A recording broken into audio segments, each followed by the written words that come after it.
So thanks a lot for joining us tonight. I'm Nicole Scheidl, Executive Director for Canadian Physicians for Life. And with me tonight is Charles Camosy. He is Professor of Medical Humanities at the Creighton University School of Medicine. He also holds the Monsignor Curran Fellowship in Moral Theology at St. Joseph Seminary in New York. Charlie is a U.S. bioethicist who has thought and written extensively about throwaway culture. In particular, he has warned and observed that people with dementia are a throwaway population in our culture. So we'll be taking questions from the audience. And so during the conversation, you can put questions in the Q&A, and then we'll get to them at the end of the discussion. So first of all, Charlie, I'm so glad and grateful that you could join us tonight. Thanks, Nicole. I wish I were under better circumstances, but happy to be with you too. Yes, well, it's really great when we can rely on people like you who've really thought about this a lot. And I thought maybe we'd start with just the term throwaway culture. You've written about it a lot. You've thought about it a lot. Where does that term come from, and what does it mean? Well, it comes from Pope Francis, or at least I think it's fair to say he popularized the term. I think maybe one way to help get at it is to think about what one of his predecessors, St. John Paul II, meant by a culture of death. It's not a culture of death. It's speaking about something different. It's a mentality. It's a culture. It's a kind of way of being in the world as people. And because death is kind of this intentional thing where you're snuffing out the life of another, killing, right? Um, Throwaway culture is different. Throwaway culture is something akin to thinking that everything has a price or everyone has a price. Everything is discardable, or anyone is in principle um, discardable. You don't really think about it too much. It's inconvenient. You sort of push it out of the way, make it go away, make the problem go away. And in some keys, Pope Francis is definitely talking about that in an ecological sense, thinking about the way we use resources and health and care for creation. But he's also very intentionally talking about it when it comes to people. So thinking about people as throwaway populations or people as discardable entities, turning people into things that can be discarded or thrown away. So when you look at the West, and maybe would you say this is more prevalent in the West than it is in other cultures? I would, yeah. Okay, so what are the roots in the West, and why did it get so embedded here? Well, I think, well, for centuries now, we've had a logic of consumerism that fits very well with throwaway culture. There's maybe the foundation of throwaway culture, which tends to think of everything having a price, everything being in principle discardable, usable, and then discardable. And of course, we have a terrible history of literally turning people into things like products to use, and that is obviously a part of our shameful past. I also think somehow the logic of the Industrial Revolution maybe was right alongside that. You know, the machines that human beings sort of work to serve rather than the other way around, and ultimately, of course, the god of mammon, the god of profit. Um, and in a search for those kinds of uh, gods, right? Small g gods. Human beings, of course, become useful in certain ways, and other ones become not useful, right? And so um, we can, and especially as this culture has re-secularized, or maybe even re-paganized is a better way to talk about it. We've lost this sense that human beings have the kind of dignity that don't fit into that kind of a model, right? Human beings are not machines. Human beings are not things. Human beings are made in the image and likeness of God. We have a spiritual reality that can't be reduced to those kinds of calculations or scenarios or logics. But I think especially as we've repaganized, resecularized, we've lost that sense of who we are. And then that plays out in all sorts of ways. I mean, we could talk about the isms, maybe if you like, ableism, Sure. ageism, racism.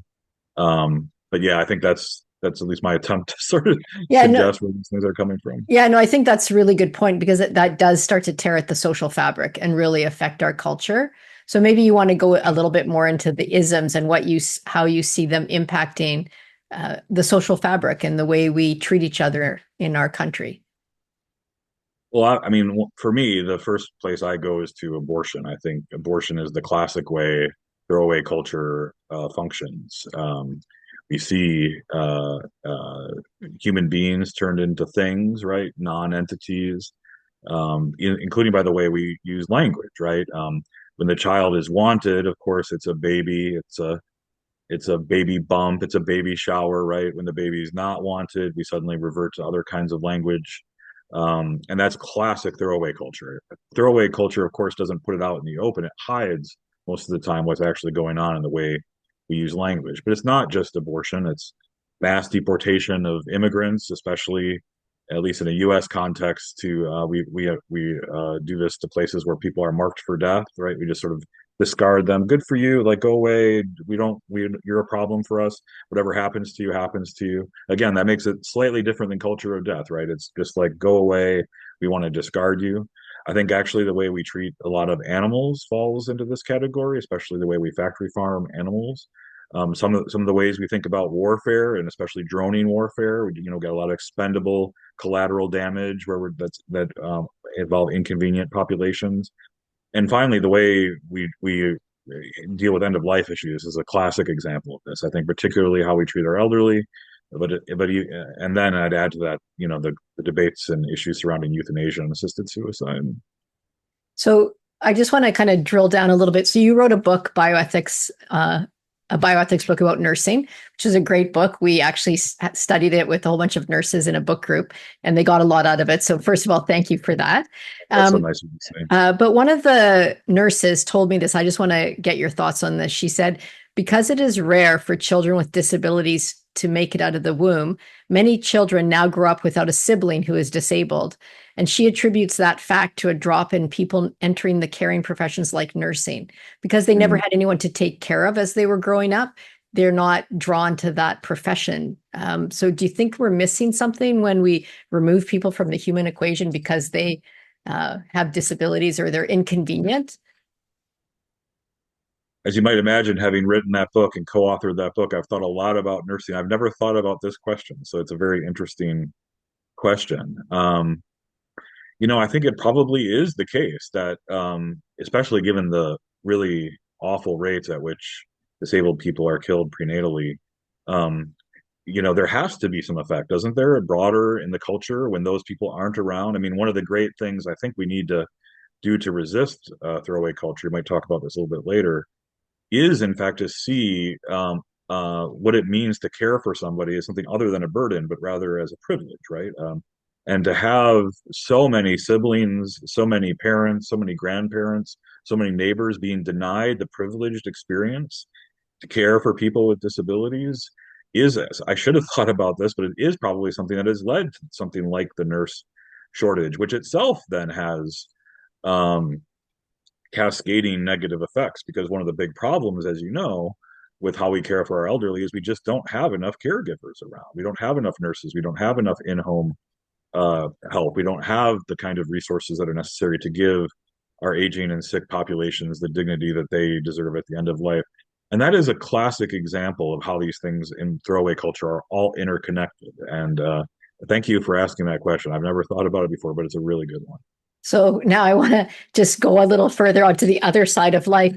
So what do you think the impact is on families when we don't take care of grandma? We just encourage her to euthanize herself, which we see. I mean, we see that becoming more prevalent in Canada, where seniors are talked about as burdens, where people say, "Oh, I don't want to be a burden to my family, so I'm going to get euthanized," and their children don't say, "No, stop, don't. We want you here." And so it's kind of suggested to the parent that actually it's better that you're gone. But then how does that trickle down into the grandchildren? Yeah, that has to be one of the, again, cascading effects of some of this. One of the things that I've learned, and it sounds like you've learned it too in studying this issue, is that people generally don't request physician-assisted suicide or euthanasia because they're afraid of physical pain or something like this, which is generally the way that it's argued for, right? At least in my experience, that's how it's argued for. Mostly it is around these kinds of issues surrounding not wanting to be a burden on others, thinking of one's value primarily in terms of what you can do rather than who you are. Thinking about, again, this as burden rather than privilege, right? I love the analogy that Gilbert Mylander uses in a First Things article called "I Want to Burden My Loved Ones" from a few years ago, where he talked about the quote unquote burden that his children were on him, but also the great privilege it was to care for his children. They were real burdens, but they were real Yes. privileges at the same time, right? And that's how we should think of caring for others in our lives, including our older adults in our lives too. I think my mother was quite ill for the many years near the end of her life. And my father, after she died, said it was a great privilege to take care of her. And I thought, wow, he's given us such a great example of how to care for people in our life who need that extra help, especially as they get to the end of their lives. And I think he's benefiting from that now because his children are caring for him. And I wonder if we don't, like what we're losing in our society if we don't have that kind of generosity of spirit to turn ourselves towards the seniors that need more care. I don't know if you've seen anything develop in like when you wrote your book about nursing or seen things that have happened in the culture that you think are showing a way that we should be acting, or are there gaps? I don't know if you have any stories in that area. Well, to be honest, there hasn't been a lot of specific, like on the ground, here's a concrete example of what I'm talking about sort of stories. But every single person that I talk to about this issue, with almost without exception, thinks, wow, I get it, right? Like if my parents were in this situation, I would want to do that too. The problem is so many of our the structural expectations of our lives, the social expectations in our lives, are not geared towards these kinds of choices, right? I mean, especially if one is caught in what's called the two income trap, where one is in a it has a mortgage and other expenses, where both parents have to work, and it's just not feasible for one to be a full-time caregiver for a parent, right? And or one has moved away from one's parents, right? Or one's parents have moved away from them, right? Or one doesn't have children at all, or there aren't children around, there aren't people around. So all these things again are interconnected in a consumerist throwaway culture. And I think one of the ways that maybe we might talk about this a little later, one of the ways we could resist the throwaway culture is in fact by having those familial neighborhood commitments just to take care of each other and to be around each other, to be physically present for each other. Yeah, okay. I think we will dive into that later because I think that's a really important thing. But I just wanted to, just since we're still on death, just as a topic. So, what do you People think? always want to talk to me about Yeah, happy things. I don't know why, but yeah. Well, we'll try not to spend too much time on it. But why do you think we're so afraid of that? Afraid of death, afraid of disability? People yeah. have a hard time sometimes interacting with people who are at that stage or part of their lives, and they just don't know how to interact with them. So, why do you think that is, and what do you think we could do about it? Well, I've been thinking a lot about this question recently because, as you may know, I'm trying to finish a book by Thanksgiving, actually, a book manuscript on how a Catholic understanding of a good death can resist physician-assisted suicide. And one of the main themes of the book is that we've just sort of, in some ways, death is all around us, right? Video games, movies, but it's not real. In fact, it's sort of it's deeply false, disconnected from. We're disconnected from death. We are not a culture that deals with death. We push death away from us. We push dying away from us. So we push sickness away from us. It's part of how throwaway culture deals with these questions. And so one of the things we need to do is just, in fact, the part of the chapter I'm working on right now, the subtitle is "Let's Bring Death Back into the Home." Let's bring people home to die. Let's care for dying people at home. Let's not over medicalize death. Let's have show people what a good death means and how people die well. Also, maybe how they die poorly, and let's learn those lessons. We used to have that be a sort of normal part of what it meant to live with families and in communities that were close knit and are but throwaway culture has pushed the dying, and those who are sick away from sort of normal culture. So that's the first thing I'd say about that. The second thing I'd say, so again, people are afraid they don't interact with it enough to, and so it's this deeply scary other thing.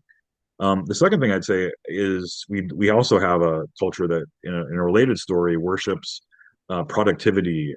This gets back to our kind of capitalist consumer structure: productivity, ability, youth, Um, and so when people get sick, when they become dependent, when they don't become something like productive members of society, maybe I'm speaking too much as a U.S. American rather than I don't know what it's like in Canada, but these are ills of our culture to be sure.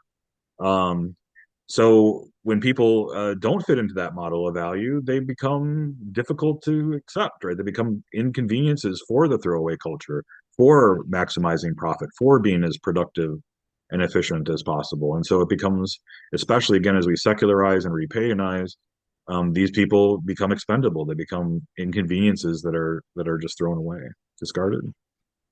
I want to circle back to that point you made about dying in the home or bringing dying closer to us. I remember when my grandmother died, and it was kind of a shock to me. I was very close to her, and I was only 18 when she died. And I just remember how my dad handled the death of his mother, how much he brought us into that. We spent time with her body, just all those things really modeled for me how to handle dying well. And I wonder if we've just lost that. We haven't done that for our children or learned that from our parents. And maybe that's something that we could all think about is how do we model that well? I mean, how many people don't take their children to funerals because they don't want them to see death? Yeah, I mean, we live in a deeply death-denying culture. Again, despite the fact that we're just bombarded with video games and movies that seem to have it all around us. So it's a weird, paradoxical culture. But yeah, I mean, some of the stories I'm writing about in my book are just so beautiful. The transformative ways that being around somebody who dies well, which apparently was your experience as a young person, stay with people the rest of their lives. And are often deeply spiritual experiences for people as well who are profoundly moved as a result. And again, it stays with them for a very long time to come. Okay, do you want to share any stories or do we have to wait for the wait for the book? Have me back on. We'll talk about the book. Okay, very good. I'm going to hold you to that. So, just like one of the reasons why we wanted to talk to you was because what's happened in a province in Canada, Quebec, that they're going to start allowing persons with dementia to put in place an advance directive so they can be euthanized at a later date without consent.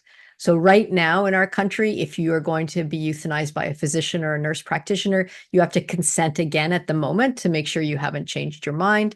But now Quebec wants to take away that requirement. It does violate the criminal code as it currently is in our country. But I think a lot of Canadians are a bit desensitized because euthanasia is a big problem in our country. 13,000 people died last year by euthanasia alone. And they're thinking, well, if they consented to it, then it has to be okay. So someone who's looking at it from the outside, you're not desensitized to it because it's not common practice in the US. So what are your thoughts on this? Well, on the one hand, it's deeply shocking and disturbing. You know, these disabled individuals bear the face of Christ in a special way as the least among us. And the idea that we would somehow send the message to them that we can sort of understand why you'd want to kill yourself if you get into this situation is just abhorrent. And it's the reason why almost every disability rights group, at least in the United States, so deeply opposed to legalizing physician-assisted suicide. Although I think when this was, you can maybe correct me on this, but I think the Alzheimer's Society of Canada actually came out in support of MAID for these things at first, and they got a lot of negative feedback maybe from some of their members and changed. I don't know if I got I'm that not, right. yeah, I'm not sure they've changed their position. I think they still do support advanced directives for Wow. individuals with dementia, which I think is a pretty big abdication of responsibility in terms of advocating for the dignified care of individuals with dementia. Yeah, I mean, this is again why almost every disability rights group I'm aware of in the United States anyway is so deeply opposed because it sends the message loud and clear to these populations. Like, we can understand that if you think your life has so little dignity that it's time for you to die, it's time for you to go away, it's time for you to be discarded. You are a burden, you are useless, you are not productive, you are a drain on resources in our culture. And again, I think this comes back to our maybe understanding of a repaganized, secularized society in which we just have very little moral furniture available to us to say why these lives matter. The philosopher Peter Singer, whose work I've done I've done a lot of work on his views, and he rightly says, once you abandon human dignity at the level of the prenatal human being, human infant, the disabled person follows next, and he doesn't think people with dementia who've lost their rationality and self-awareness matter as human persons. They are human non-persons in his view, and I think it's a pretty consistent view. If being human is being rational and productive and self-aware, and all the things that we use in a secularized culture to describe human dignity, then you can understand why people would say, well, I just wouldn't have any dignity in these situations. But we have to, especially if we have a care for the most vulnerable, if we say it isn't what you can do that matters, but who you are that matters, especially if we say, our willingness to sacrifice to care for you isn't based on how it benefits me or how you benefit the world, but just because, again, of who you are, and it's a privilege to care for you because of who you are, not what you can do. That's the anti-throwaway culture. But Nicole, I don't know how it is in Canada, but in the United States, we are getting ready to have an explosion of dementia. It's going to double in the next 20 years. It's going to triple in the next 30 years, and we are not ready for it. It's already at emergency levels caring for people with dementia. We don't have the resources at home or in care homes, and it's just not clear what's going to happen, except perhaps Canada or the state of California last year tried to legalize physician assisted suicide in that state for people with dementia. The attempt to do that failed, but it's coming back in the next election or in the next legislative cycle. And I think more and more there's going to be pressure to say, because we don't have the resources in place to care for these populations, well, we should just let them choose to kill themselves, right? That is throwaway culture on steroids. Right. And I think the other thing too is what happens to all the people that don't choose to end their lives that way? Then they are looked on as resource suckers, right? Like Yeah. the good person, the noble person has ended their life. You're not a good person or a noble person because you've chosen to continue to live. That's right. Why would you just sit there in the bed in your own feces, wasting away? You know, do us the dignity of choosing to get out of this situation. Let us throw you away. You throw yourself away. Uh, and of course, this is this is not unlike caring for a young child who you also have to change their diapers, and you also have to deal with all sorts of things that you might look at as burdensome or indignities. But of course, it should be in the almost precisely the same way. It should be a privilege to care for people in these situations as well. That's not saying it's not difficult. It is difficult. We need lots of social help of all different kinds to make this work. I'm not Pollyannish about this. I'm not naive about that. But at the same time, the solution isn't to say, save us the trouble and do it yourself. Yeah, I think that having that attitude of taking care of someone does send echoes or ripples through your life in ways that you might not expect. I know one of my girlfriends, her husband took care of his mother with dementia at the end of her life. And she will tell me, like, it was so amazing. He bathed her, he cared for her. Like, she just has so much respect and admiration for her husband in that moment because she saw him doing really hard things, but with a lot of love and affection for his mother. And I think that has echoed through their relationship in a very significant way. And I wonder if we are like taking or reducing that opportunity to show the best that we are when we take away these times that we can actually care for people. And that's one of the things that brings families together, marriages together, communities together, churches together, societies together. I think it may be, in fact, if we can find a way, and signs point to us not doing this, at least in the United States, and we may talk about this in a moment. Um, but if we can get ourselves together on this question, if we have an all hands on deck approach, which is what we need, what a unifying, beautiful thing it could be to say, we are going to have an all hands on deck social approach to caring for our elderly as they age, for caring those with dementia as they age, for caring those who are sick and dying as they pass on. That is a beautiful opportunity, not only to reverberate through marriages, but throughout the whole culture. So I'm going to pivot back to something that happened in the US in 2005. You had the President's Council on Bioethics, and they produced a book called Taking Care: Ethical Caregiving in Our Aging Society. And I was really interested in reading that book. And at the end, it says, a mature and caring nation concerned about staying human in a technological age will not shy away from its responsibilities. If asked who cares, the answer must be we do. So that was 20 years ago. So do you think that the United States and at like Canada as well, I guess I think we could say the same, has become a mature and caring nation that cares for its elderly? No, Okay. no. Quite the opposite, in fact. I think in the last 20 years, we've seen a complete downward spiral. I mean, one of the things that the pandemic revealed is just how terrible our, at least in the United States, our institutions are in caring for our elderly, and just how isolated they are, just how overworked and overstressed the caregivers are, and frankly, now how we're slouching towards so-called robot care and, how AI and other things that are now creeping into these spaces. Um, as much as I wish that these kinds of academic things that people write together, even with the intent to affect public policy, a consumerist throwaway culture is way stronger than any of those things. It's going to take a cultural shift. It's going to take again all hands on deck approach. It's going to change. It's going to take if there's a soul of a people, it's going to take a sort of spiritual change for us to sort of say, you know what, we're going to just drop this whole idea that people are things. We're going to drop this whole idea that consumerism is a god that we worship.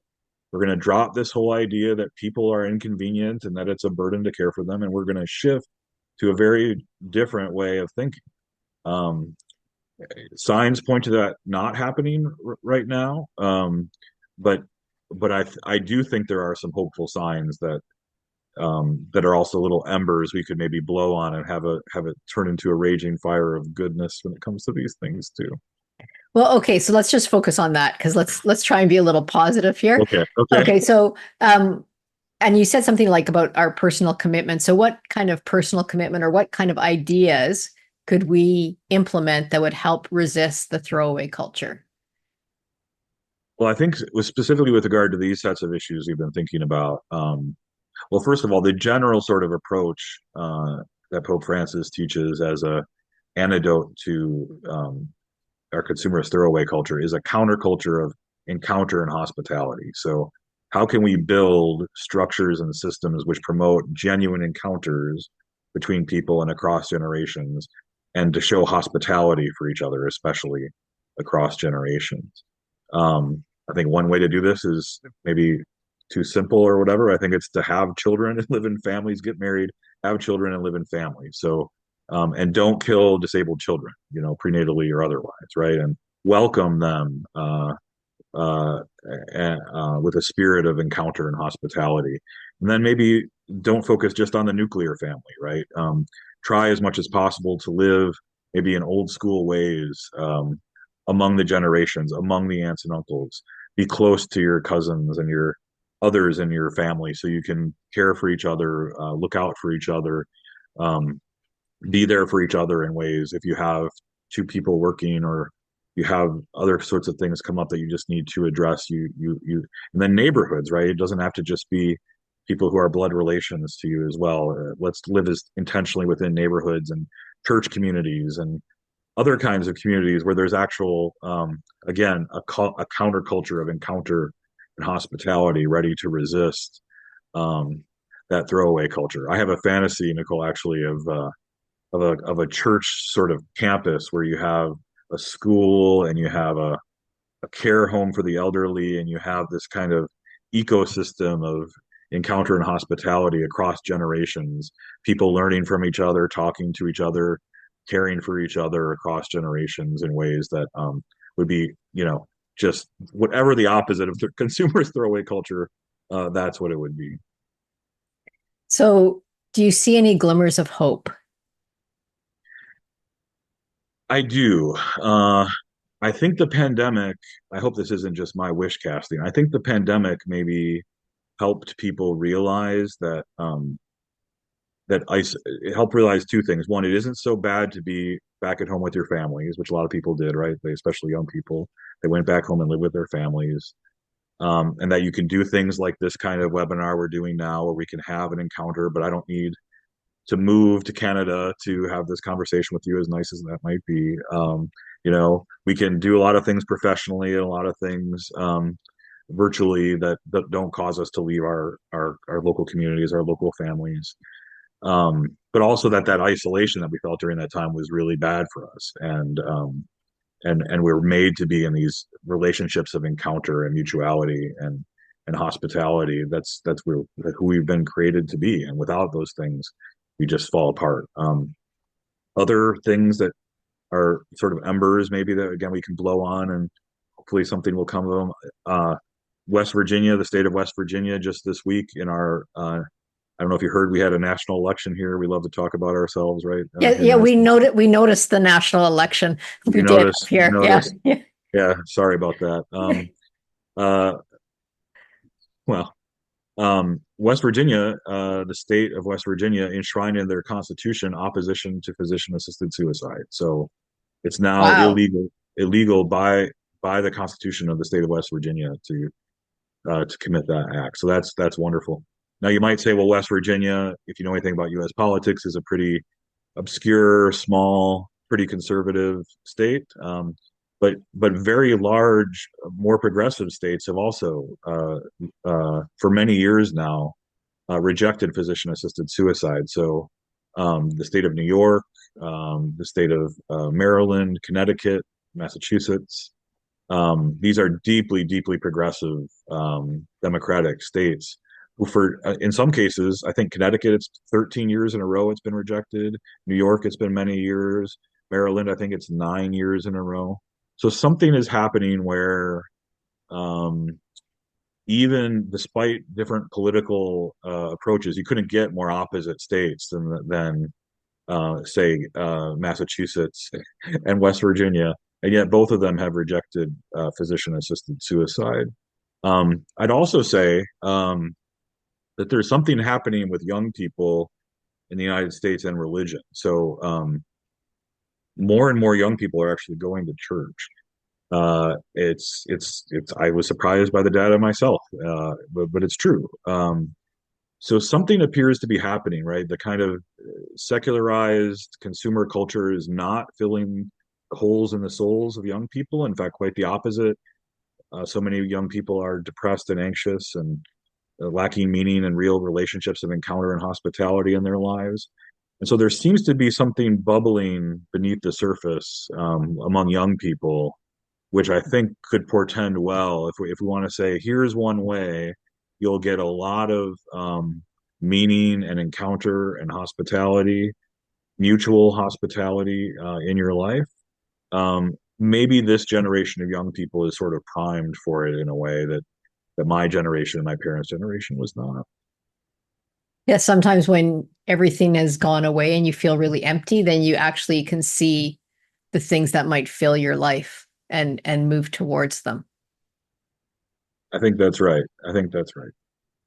So that's kind of the questions I have for you tonight. I think this was a great discussion. I don't know. I will, if people have a question they want to ask, they can drop it into the chat or into the Q&A. This, whatever you want to do.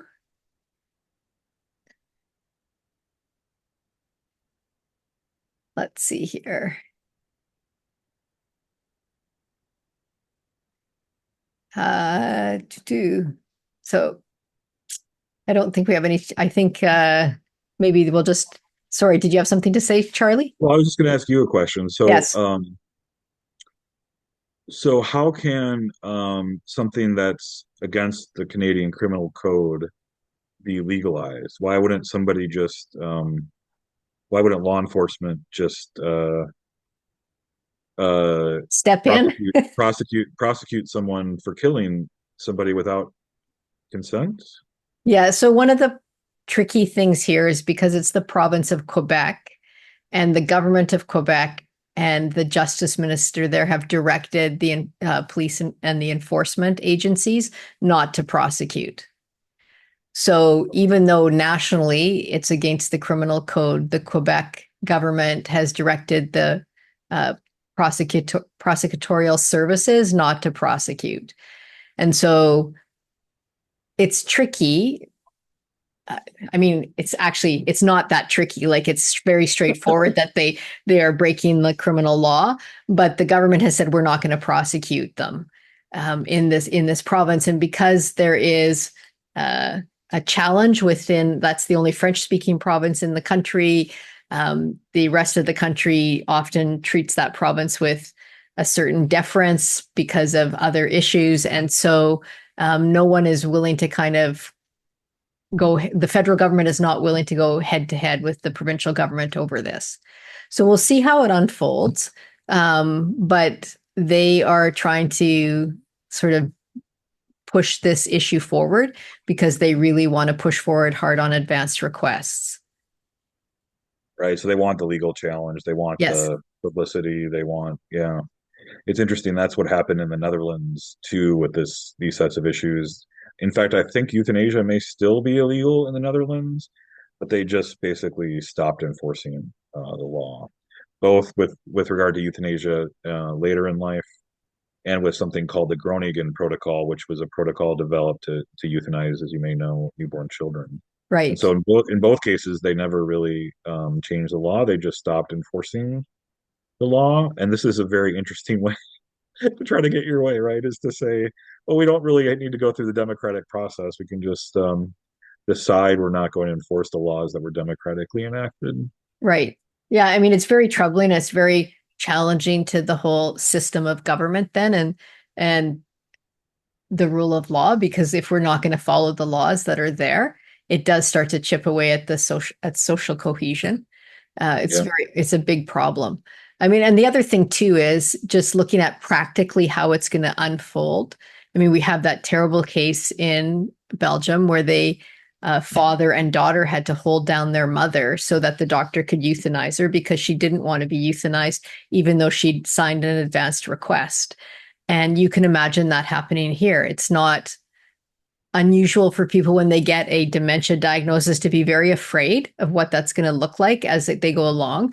But then as things develop, they're still happy. They have great quality of life. People are taking care of them. They have, um, you know, oftentimes they may not remember people specifically, but they know how people feel about them. So they know when they're loved, they know when they're cared for. And if they have that around them, there's no reason why they would want to die.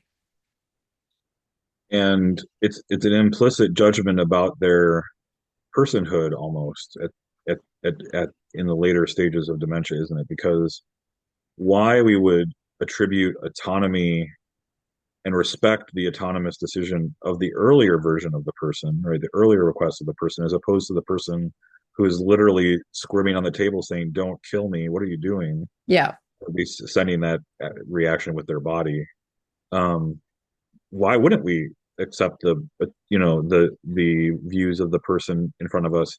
I mean, unless we just have decided, well, it's good that this person die, objectively speaking, from our perspective, or we're saying this individual in front of us has no autonomous ability to decide whether they want to live or die. We're going to only respect what they did when they were, more healthy or when their minds were functioning better or something like this. Right. And the other problem is you can only, at this point with the in Quebec, you can only make this advanced request when you have been diagnosed with dementia. So you already have a cognitive impairment that's compromised you enough that you have this diagnosis.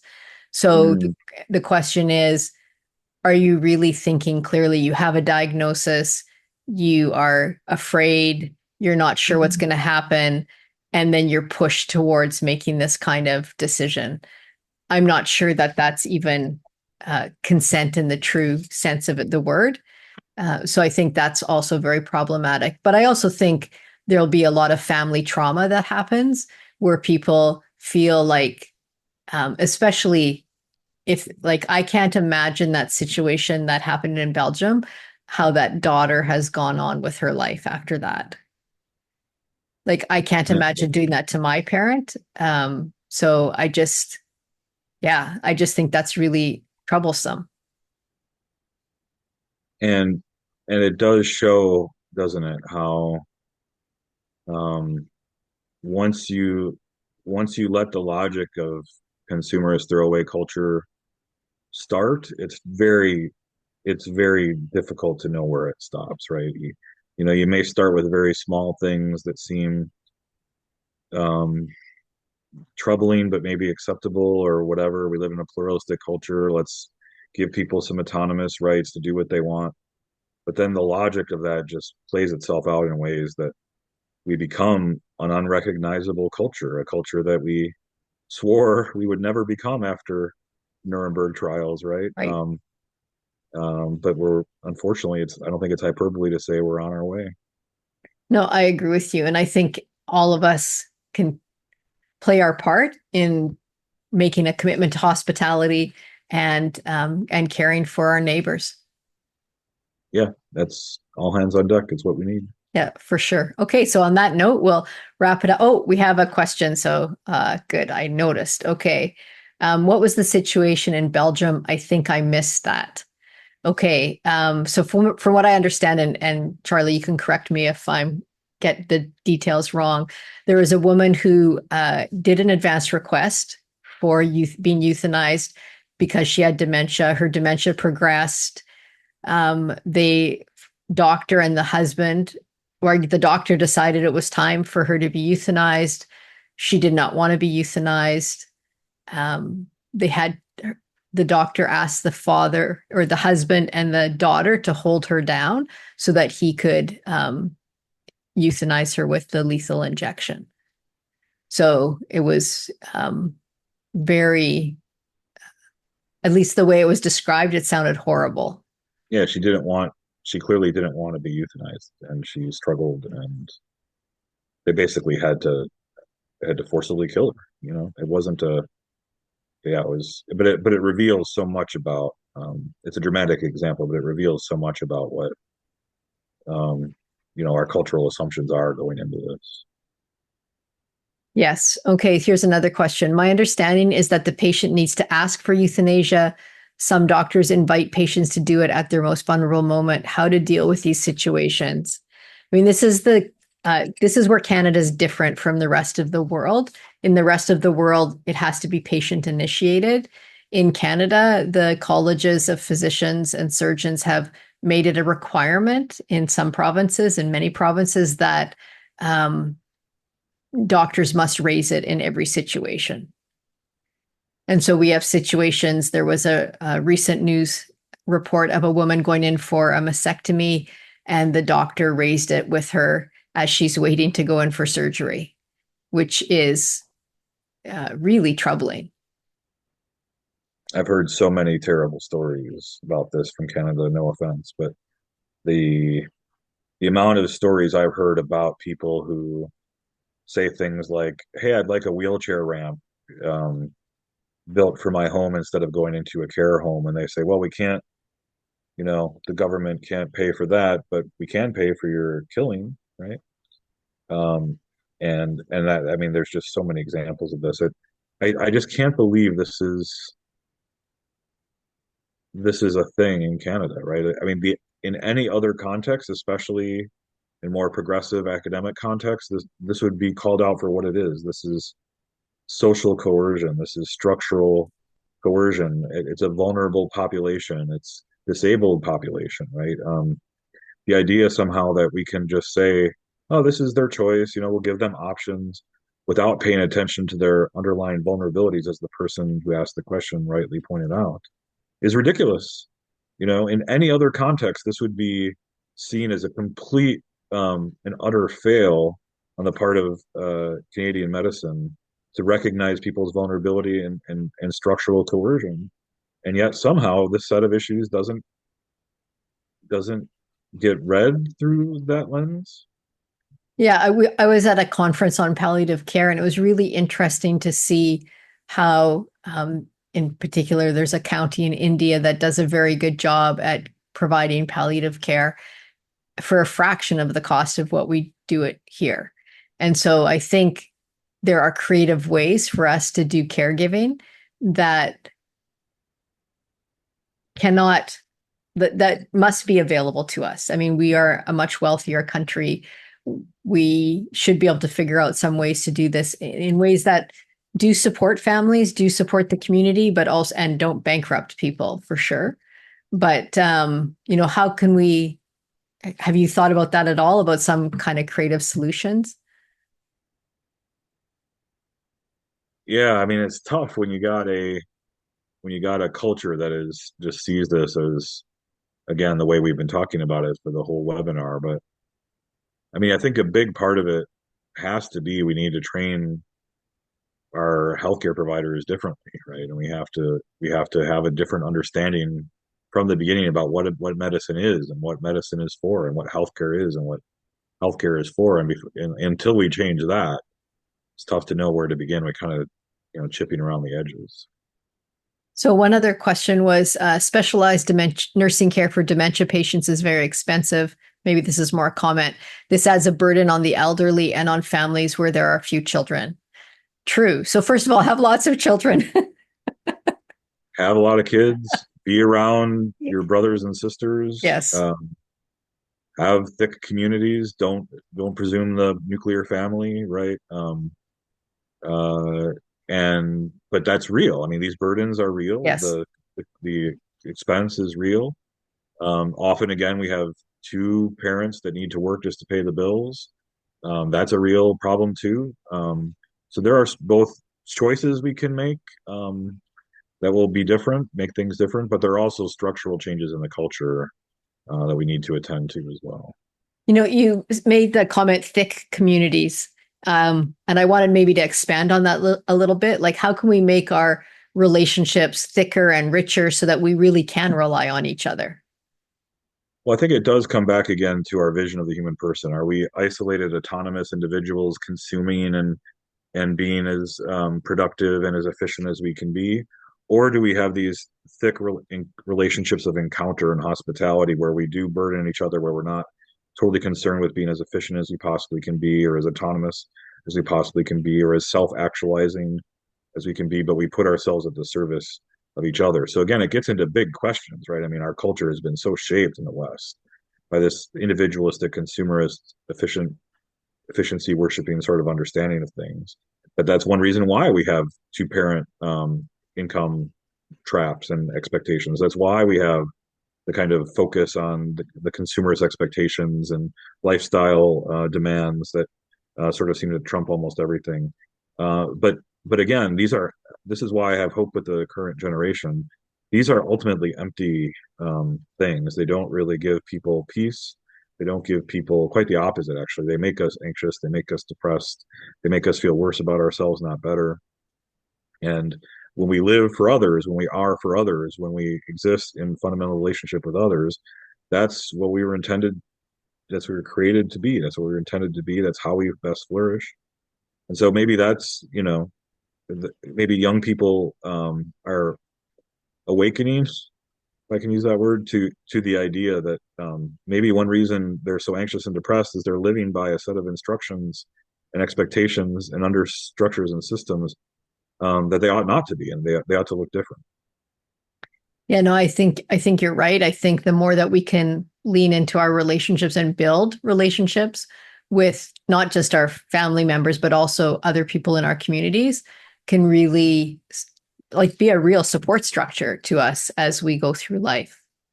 So I think on that note, we will wrap up for tonight. And it was great to see you. And we definitely have to have you back to talk about your book. When do you think it will be published? I think in about almost exactly a year, maybe a little less than a year. Okay, very good. Well, I'll put a pin in my schedule for that. Okay, well, thank you very much, Charlie. It was great to have you on tonight. Thank you. And I wish you the best of luck trying to avoid U.S. news about our election. Sorry again about that. Oh, well, it's always interesting, right? That's one word for it. Yeah. Yeah. Okay, well, take care. Thanks a Thank lot. you. Yeah. Bye.